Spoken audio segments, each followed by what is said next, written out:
네, 포커스인입니다. 저번 시간에 이어서 양희곤 외과 전문의와 함께하겠습니다. 안녕하세요. 안녕하세요. 네, 저번 시간에 이제 최소 침류 수술에 대해서 이야기 나눴고요. 오늘은 이제 하지정맥류 많은 분들이 궁금해하실 텐데요. 하지정맥류란 어떤 건가요?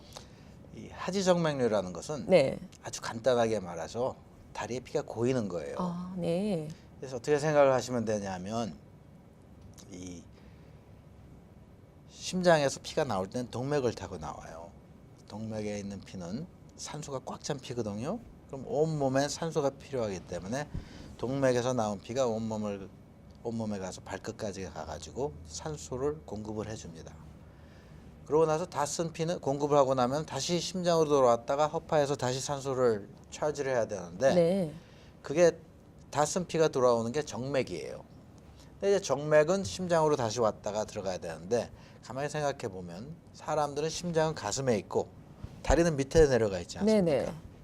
그럼 이 지구에는 중력이라는 게 있어서 모든 게 밑으로 끌어당겨요. 그러면은 정맥이란 것은 하나의 튜브, 혈관은 튜브 같은 거라고요. 튜브 같은 건데 빨대 같은. 거기에 피가 있으면은 다 밑으로 끌어당기잖아요. 그렇네요. 그럼 그걸 거슬러서 지구의 중력이 끌어당기는 걸 거슬러서 심장까지 올라가야 되는데 그러기 위해서는 두 가지가 작동을 해야 돼요. 첫 번째는 근육, 다리에 있는 근육, 종아리나 뭐 있는 근육이 이렇게 움직일 때마다 이 튜브에 피가 있다가 밑에서 눌러주면 위로 올라가잖아요. 근데 그냥 놓으면은 금방 또 내려가고. 내려오죠. 네. 빨대로 빨다가 놓으면 다 내려가듯이.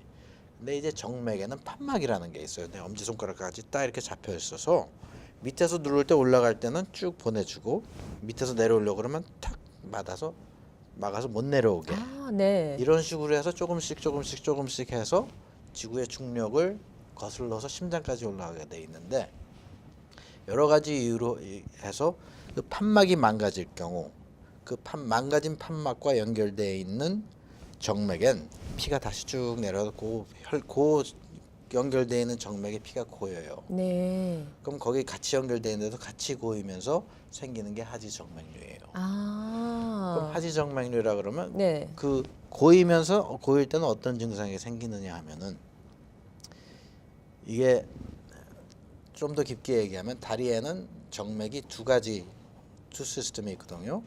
여기 이제 깊게 있는 다리 깊숙이 있는 정맥이 있고 겉에 있는 정맥이 있어요. 그러니까 깊게 있는 정맥에 피는 항상 겉에 있는 정맥에서 깊게 있는 데로 흘러 들어가게 돼 있고 만나는 자리에 판막이 있어가지고 그 방향이 정해지는데 그 만나는 자리에 판막이 망가질 경우 안에서 겉으로 흐르면서 생기는 게 하지정맥류예요. 아, 네. 근데 이제 겉에 있는 정맥에 피가 고이니까 풍선에 물을 넣으면 넣을수록 늘어나잖아요. 똑같이 그 정맥은 벽이 얇기 때문에 피가 고이면 고일수록 늘어난다고요. 겉에 있으니까 그 늘어나는 혈관이 눈에 띄게 튀어나오는 거죠. 아, 그게 네. 한 가지고 네. 두 번째는 고이다 보면 거기서 물기가 쓱 빠져나와요. 그러면서 다리에 물기가 고이면서 붓는 거죠. 그래서 이제 오후가 되면 밑에 내려놓으면 내려놓을수록 붓는 것이고 그렇게 붓다 보면 살이 땡기니까 아픈 것이고 네. 그 더 평소에 있어야 할 피보다 더 많이 있으니까 그리고 부어 있으니까 무거우니까 빨리 피곤해지고 그리고 밤에 쥐도 나고 그런 것들이 하지정맥류의 증상들이에요. 아, 그러면은 이렇게 딱 봤을 때도 눈으로도 그럼 이게 구분이 가능하다고 하신 거죠? 튀어나온 사람들은 네네네. 거의 다 있어요. 볼록볼록 튀어나온 아, 사람들은 거의 다 있고 네네네네. 튀어나오지 않아도 다리가 자주 붓고 무겁고 피곤하신 분들 오후에 아, 저녁 때 네네. 그리고 밤에 자다가 쥐 자주 나시는 분들 그런 분들도 이제 하지정맥류에 있는 거죠. 꼭 안 네. 튀어나온 사람은 다 있지만 안 튀어나왔다고 없는 게 아니에요. 아, 예. 그러면은 다리의 정맥이 그래도 유난히 보이는 사람들은 또 100%다 하지정맥류는 또 아닌 거죠? 그렇죠. 네네. 이 하지정맥류가 생기는 이유가 네. 세 가지가 있거든요.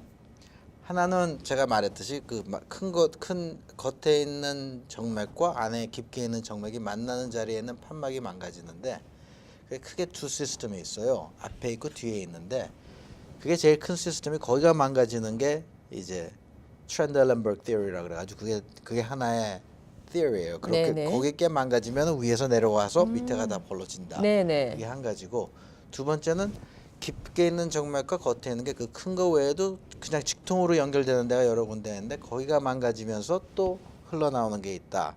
그 perforator theory라는 게 있고 요새 제일 자주 있는 새로 나온 theory는 뭐냐면은 이게 달걀이냐 계란이냐 닭이냐 그건데 그 요새 나온 theory는 뭐냐면 그 정맥의 벽이 약해지면서 늘어나고 이렇게 늘어나다가 판막이 돼가면서 판막이 벌어진다. 네. 그러니까 거꾸로 얘기하는 거죠. 그런 theory가 또 있어요. 그래서 세 가지 이유로 하지정맥류가 생기는 거거든요. 네. 근데 제가 이제 거의 20년 동안 일을 하면서 제 눈에 보이는 것은 그 세 가지가 다 있더라고요. 컴비네이션으로. 네. 그러니까 그 어떤 문제냐에 따라서 치료 방법을 거기에 맞춰서 하면 되는 거예요.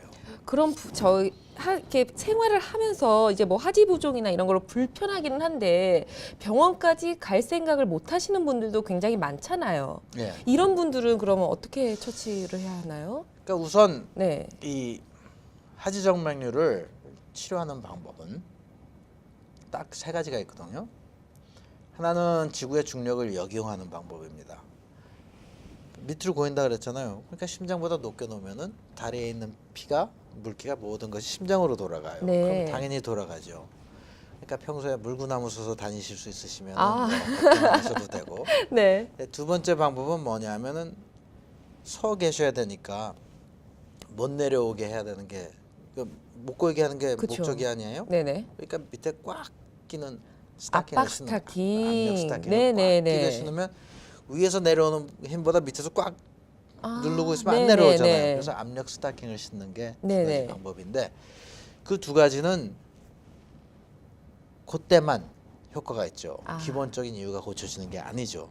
그래서 이제 확실한 방법은 수술을 하는 건데 예전에는 그 연결된 망가진 판막과 연결된 혈관을 묶고 뽑았어요. 그러면 전신 마취를 하거나 척추 마취를 하고 많이 아파요. 네. 아파서 한 달 동안 쩔뚝거리고 다니고 그랬는데 하지정맥류라는 것은 있다고 다리에 위험이 있다거나 목숨에 위험이 있는 건 아니거든요. 그러니까 거기에 그냥 보기 흉하고 불편한 건데 거기에 비해서 치료하는 게 너무 센 거예요.